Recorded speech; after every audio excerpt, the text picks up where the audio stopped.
Hello everybody, hope you're doing well and thanks for joining us for another video.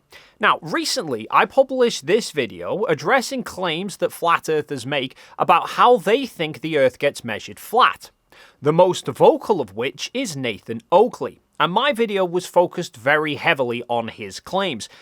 Hi, just a quick note, sorry, before we dive into the meat of this video. Some of you are probably aware, but I'm currently dealing with a TikTok scammer who's made a fake account pretending to be me and is stealing all of my videos from YouTube and passing it off on TikTok. Not actually me. I did a video explaining this the other day. I've made my own TikTok channel now to publish my own videos, but since making that video about this, not only is the scammer continuing to steal my content, but now TikTok seems to be coming after my own videos as well. So to try and tackle this scammer, what I'm going to be doing throughout this video is I'm going to have these little banners appearing showing my actual TikTok channel and the false TikTok channel, so that when the scammer inevitably steals this video and publishes it to TikTok, they're basically shooting themselves in the foot. Sorry for the interruption, back to the video. Well, about 2 days after I published that video, he did a reaction stream, which went on for 3.5 hours, in which he seemed very unhappy with me and spent a lot of time criticizing my appearance, as well as making claims about aircraft black box data and how the NTSB apparently measure the Earth flat when they investigate plane crashes. You need the pitch to be nose up with respect to horizontal. You need horizontal to be horizontal. It needs to be straight and level. All of this is axiomatically measuring a flat Earth. This is not contestable. If you want to contest this, you're going to contest the NTSB. And I will hold you personally, Dave McKeegan, to task and put you on blast for being detrimental to the people whose lives have been lost and investigated with NTSB pitch data. They measure Earth flat. And to be clear, this isn't a one-off claim either. Nathan has since made that same claim countless times in recent weeks. You will be challenging NTSB life and death investigation data. I've already pointed this out in the last 2 shows. Don't come here and use data that's life and death data that people have had their loved ones that they've lost investigated by the NTSB, questioned by you because you've got a religious belief in a ball.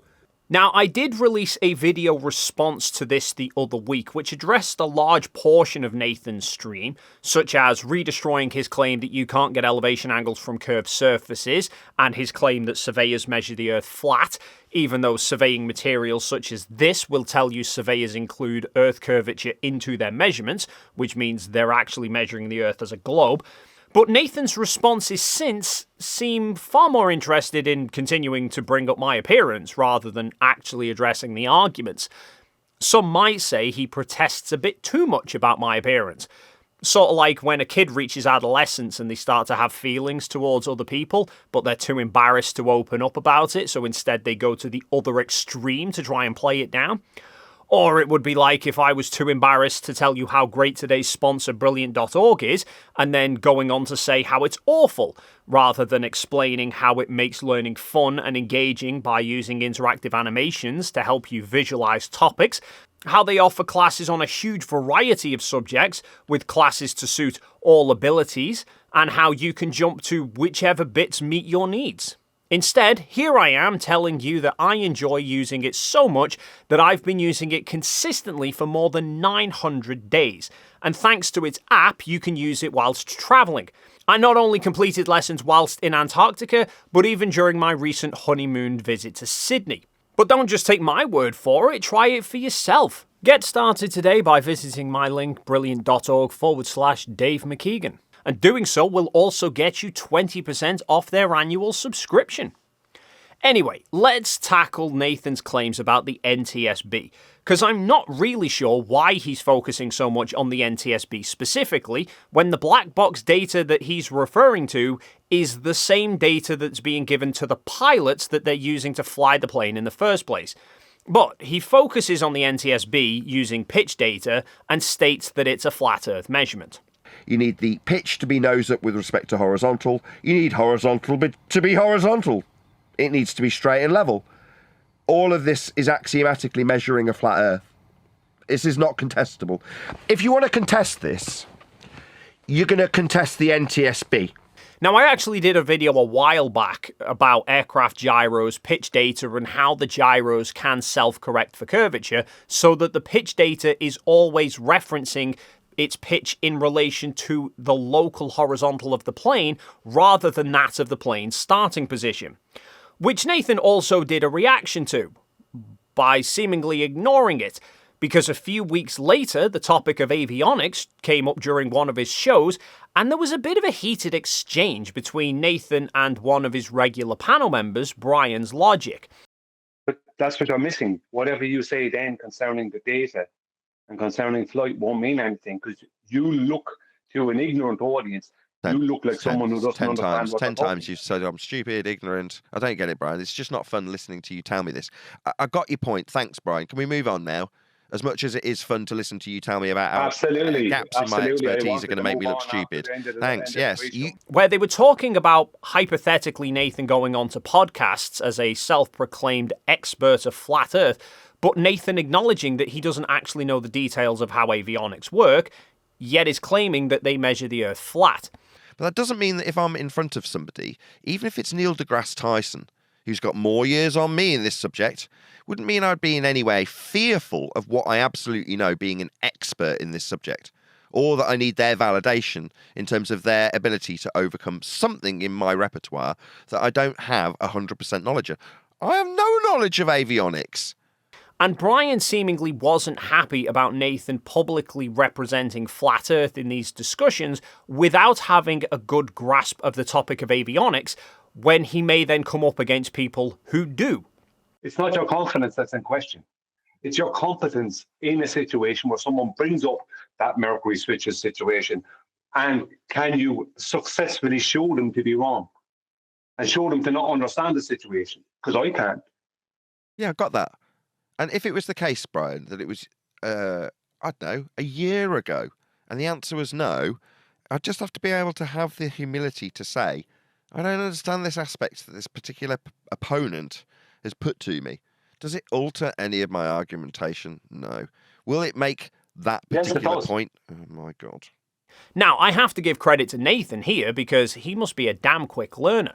This is show 2383, where he's repeatedly stating he doesn't actually have any knowledge of avionics. In terms of their ability to overcome something in my repertoire that I don't have 100% knowledge of. I have no knowledge of avionics. And saying, what, you don't know about the self-correcting gyros that account for Earth curve? And I go, no, I don't really know much about gyros. I've never had a need to. I don't fly aircraft. And but 24 hours later, by show 2384, one of his panel members asked him about gyros drifting, and he's seemingly enough of an expert now to assert that aircraft gyros don't drift, and that the only gyros that do drift are broken. Well, how do gyroscopes work if there's no rotation, Nathan? You're talking about no rotation. Gyroscopes remain fixed in free space. That's their useful property. So to try and argue, when it comes to this, right, there's a reason Bob Nodell got used as a citation. It's because it's absolutely batshit insane to assert that a gyro does anything than a gyro does. So if you need to suggest that gyros drift, then you're going to get a flat earther to do it. Because at some point, you're going to need to assert that the violation of gyroscopic motion is being corrected for. And when you come to cite somebody for that, you won't cite anybody from avionics because they're using gyroscopic motion for its principal usefulness. Not because it drifts, having corrected for Earth curve. Who's that cited by? Bob Nodell? That's who we got last time. It always seemed so strange that we'd have Bob being held up by the ballers. This doesn't seem right. There must be a reason for it. Yeah, of course there's a reason. Because you need gyros to drift. They don't. If they do, they're broken. His argument is that a gyroscope, once spun up, should remain rigid in space, and that that's the core fundamental property of a gyro. So a gyro going around a globe should show a constantly changing pitch angle, which would be true if we're talking about just a basic gyroscope. However, gyroscopes also have a property called precession. That is, when a force is applied to them, they react, but they react by turning 90 degrees to the direction of the applied force. So even with a spun-up gyro, it's possible to change the angle that it's spinning at. And when that force that's being applied to make it precess is then stopped, the gyro remains in that fixed new position. It doesn't shift back to its original position, which is how aircraft gyroscopes can self-correct, because they have mechanisms built into them for self-righting them back to vertical. Mechanisms like pendulous vanes. So when a gyro is pitched off of vertical, the vanes produce a small force which slowly causes the gyro to precess back to its local vertical. The correction rate is fairly small, so it still allows a gyro to show pilots the pitch of the plane, but its correction rate is faster than the dip rate a plane experiences flying around a globe. Nathan, however, attributes this drift to the gyro being broken. Because you need gyros to drift. They don't. If they do, they're broken. Seems Nathan overlooks that no mechanical gyro will ever be perfect. Not only will it experience forces as the plane is vibrating throughout the flight, but the gyro itself will experience small amounts of friction that can impart a force onto it. So, all mechanical gyros need a correction mechanism. Even if the Earth is flat, they would need to self-correct for friction, and the mechanisms in place correct for precession faster than the drop rate a gyro experiences travelling around a globe. So, unfortunately, whether Nathan likes it or not, a self-correcting aircraft gyro will still sit in the same orientation relative to a local vertical, whether it's travelling around a globe or over a flat Earth. So his pitch data argument is moot, since the pitch data is only in relation to the aircraft's local vertical. Now, it's funny, he brings up Bob Nodell. Bob was a flat earther who passed away a few years ago, but he's best known for appearing in the Netflix show Behind the Curve, in which he attempted to demonstrate the Earth wasn't rotating by wanting to show the very principle that Nathan is arguing in favour of here. So that means that every hour it has to turn 15 degrees. And if the gyroscope is mounted anywhere on Earth, it's going to drift. If we could simply get one of these ring laser gyroscopes, we would be able to prove once and for all that there is no rotation to the Earth. That a stationary gyro would remain fixed in space and it would have no drift. But if the Earth were rotating, the gyro would appear to drift. Lo and behold, when Bob started up his gyro, it drifted by 15 degrees per hour, exactly as the globe predicted. Now, the problem with Nathan claiming that the gyros only drift when they're broken is Bob didn't use a mechanical gyroscope. He used a ring laser gyroscope, which is the most accurate type of gyro you can get, because there's no moving parts like a mechanical gyro. Now, it's funny, Nathan tries to suggest there's something suspicious about us lot referencing Bob's gyro all the time, and he claims that it's because no avionics manuals talks about gyro drift. You're going to need to assert that the violation of gyroscopic motion is being corrected for. And when you come to cite somebody for that, you won't cite anybody from avionics, because they're using gyroscopic motion for its principal usefulness. Not because it drifts, having corrected for Earth curve. Who's that cited by? Bob Nodell? That's who we got last time. It always seemed so strange that we'd have Bob being held up by the ballers. Now, firstly, the reason that Bob gets referenced so much is because it's quite poetic. Flat Earther wants to show the Earth isn't moving, goes and spends $20,000 on a ring laser gyroscope to test it, and the test proves the Earth is moving. It's far more grabbing when somebody proves themselves wrong rather than proving themselves right. We saw exactly the same thing with the final experiment. 9 of us went on that trip. 5 predicted that there would be a 24-hour sun in Antarctica. 4 thought there wouldn't be. And it turns out there is a 24-hour sun in Antarctica. TFE made it into many news articles. None of the articles were interested in talking about the 5 Globers whose predictions were correct. All the articles and the headlines were about the flat earthers who'd proved themselves wrong. And ironically, Nathan does exactly the same thing, because whenever he wants to talk about the Earth supposedly being measured flat, he prefers to reference Simon Dan's 1,000 observations of the sun, because Nathan thinks that that's a globe proving the Earth flat. Now, if it was the case that there were exceptions and Earth got measured curvy, why is Simon Dan measuring Earth flat thousands of times with elevation angles to the sun? As Simon Dan found out. Hey, Dan, You watching? And you sound rather stupid. Dan sounds incredibly stupid when he goes out and makes thousands of flat Earth prerequisite elevation angle measurements. Thank you, Dan, for measuring Earth flat 1,000 times with elevation angle measurements off the surface level. Rather than wanting to talk about surveyors and the people who actually do measure the Earth, who have to account for the fact that the Earth's a globe. But it's funny that Nathan tries to claim you won't find aviation documents talking about gyro drift, because in the very video that I did about pitch data that he's previously reacted to, I showed a publication from 1945 about the Sperry attitude gyro, in which it states, quote, "Bearing friction and slight imbalance, neither of which can be completely eliminated, impose on the gyro forces which tend to make the spin axis deviate from vertical. Additionally, since a gyro maintains a fixed attitude in space, it appears to drift relative to the Earth. It is therefore to overcome the effect of these three factors that the erection system is incorporated." End quote. Or perhaps, since Nathan states he doesn't disagree with the NTSB, Now, I absolutely, without question, stand by every single bit of the NTSB's investigatory data. I'm not challenging it. he might prefer this 1994 document from Boeing that I found on the NTSB's own website, which is talking about the Sperry gyros that were used in the Boeing 727 aircraft, in which it states, quote, "If the perfect gyro were built, it would still appear to drift from its initial alignment due to Earth's rotation and due to the motion of the gyro over Earth's surface. These apparent drifts are called Earth rate drift and Earth profile drift." End quote. So the NTSB themselves have documents stating that the aeroplane gyros are impacted by the rotation of Earth, which ties us nicely to an amusing moment from Nathan's response stream. Because in my video, I'd highlighted Nathan once demanded a pilot should be sacked after they said they account for Earth's rotation when they're flying. Yeah, laugh it up. I want your job, I want you fired. I'm not here to answer your questions.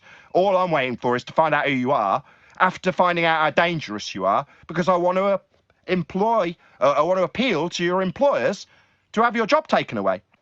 Now, Nathan responded to that by spending 10 minutes monologuing about how he thinks Coriolis is an illusion and doubled down that any pilot accounting for Coriolis should absolutely be fired because they're a danger to the passengers.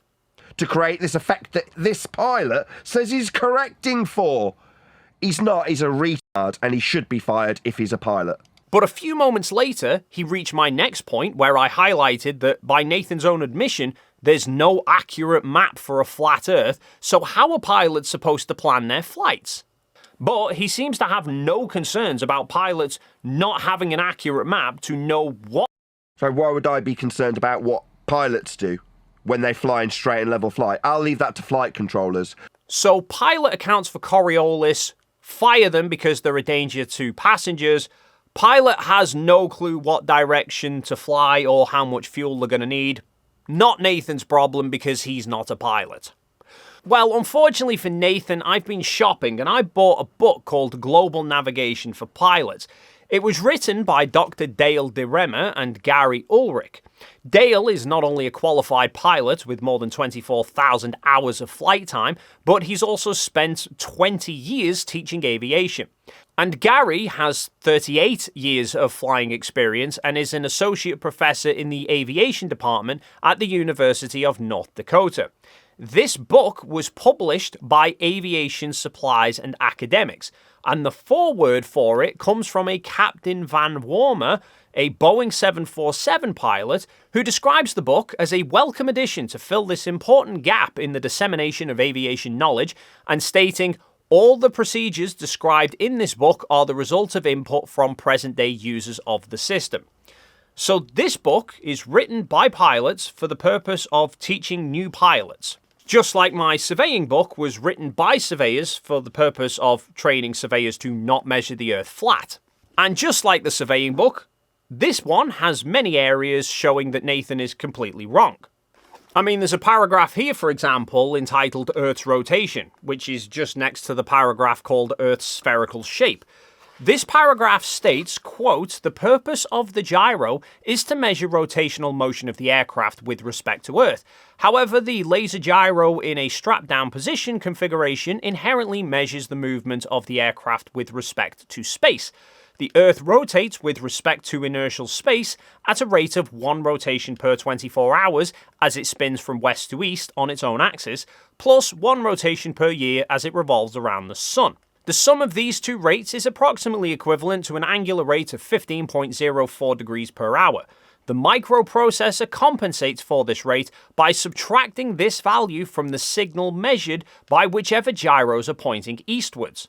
Without this Earth rate compensation, an IRS operating on the equator would mistakenly think that it was upside down after 12 hours of navigation." The book even highlights how a plane's inertial reference unit, which is what modern planes use for navigation, has to do a self-alignment when the plane first starts up. And it does this by using the accelerometers and gyros on board to determine its own latitude by sensing the rotation of the Earth. So evidently, the navigation systems on planes do actually account for Coriolis. And there's even a section here, between pages 72 to 76, which not only highlight how gyroscopes that are used as directional indicators also suffer from drift due to the Earth being a globe, but details how pilots, if they're in a plane that doesn't have an inertial reference unit, have to manually correct for this drift. Now, sure, Nathan can try and claim that the gyro is just broken, but the problem with that idea is if the gyros were only drifting because they were broken, all gyros would drift at different rates and in different directions to each other, and the drift of any one single gyro would be consistent. Except this book details how the drift of a gyro varies depending on the speed and the direction that the aircraft is traveling. That if a plane was traveling west at 450 knots at 60 degrees latitude, the gyro would not appear to drift because the aircraft would be countering Earth's rotation, and so it would actually be holding the same point in space. But that at different speeds, different latitudes, and different headings, the amount of drift varies. But the amount can be calculated, and the pilot has to apply this correction for drift every 15 minutes. So I wonder if Nathan would like to now revise his statement that pilots should be sacked for doing exactly what they're trained to do. Mind you, this book also shines some light on Nathan's "I'm not a pilot, so what do I care about" planning a flight moment.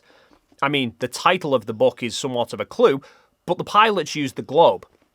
If you watch any of the pilot channels like Gear 74 or The Mentor Pilot, you'll probably hear them mention about planning fuel loads.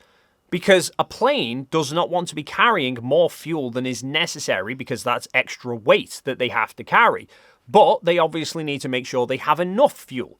So they need to know how long their route is, what the weather conditions are that are going to be involved. Are they dealing with headwinds or tailwinds? They need to account for the fuel that's going to be needed taxiing from the gate to the runway, as well as once they land, getting from the runway back to the gate, as well as having a reserve in case of any air traffic or diversions due to weather. And all of this, the book highlights, they plan using great circle distances, which is the distance across the surface of a sphere. So if Nathan wants to talk about the NTSB and all of this being life and death, you would think their crash reports would include a contributing factor to any crash as being pilots were taught to fly based on the Earth being a globe. But seemingly the NTSB doesn't see that as dangerous. Mind you, if Nathan also wants to talk about screwing around with life and death situations, as I covered in this recent video that I did specifically about Coriolis, I showed correction tables that naval gunners used to correct for Coriolis deflection when firing, and how they don't correct for it at all if they're on the equator aiming east or west, but if they're aiming north or south, they have to correct by more than 100 meters in some situations and in different directions, which is more than the length of some enemy vessels. Now, I would say of all the life and death situations, one that you don't want to be screwing up the physics of Earth would be right in the middle of a naval battle. That one ranks pretty high, I think. Because if Coriolis isn't real, like Nathan claims, then adding 100 meters worth of compensation for an imaginary rotation of Earth would cause shells to completely miss their target. But then again, the life and death situations for aircraft come into effect before any of them have even left the airport. Because he talks about surveyors measuring the Earth flat. But the surveyors survey Earth flat, don't they? Now, if we look into survey material, we can see there are different types of surveys. Planar surveys treat that part of Earth as flat, but they're considered not particularly accurate and are mainly only used for initially checking a site. Then there's geodetic surveying, which treats the Earth as a globe, including Earth curvature as a result, and these are considered to be much more accurate, and are what are used when accuracy is paramount. And part of the FAA rules on airports is all surveying done with any airport construction has to be done with geodetic surveying. So, pilots are taught to fly based on the Earth being a rotating globe, and they're flying between airports which have been constructed based on the Earth being a globe. But according to Nathan, all of that means the Earth is flat. Anyway, that's going to be it for this video. As always, feel free to leave your thoughts in the comments down below. If you enjoyed this video and you haven't already done so, then please do consider hitting the like and subscribe buttons, and hopefully we'll see you in the next video.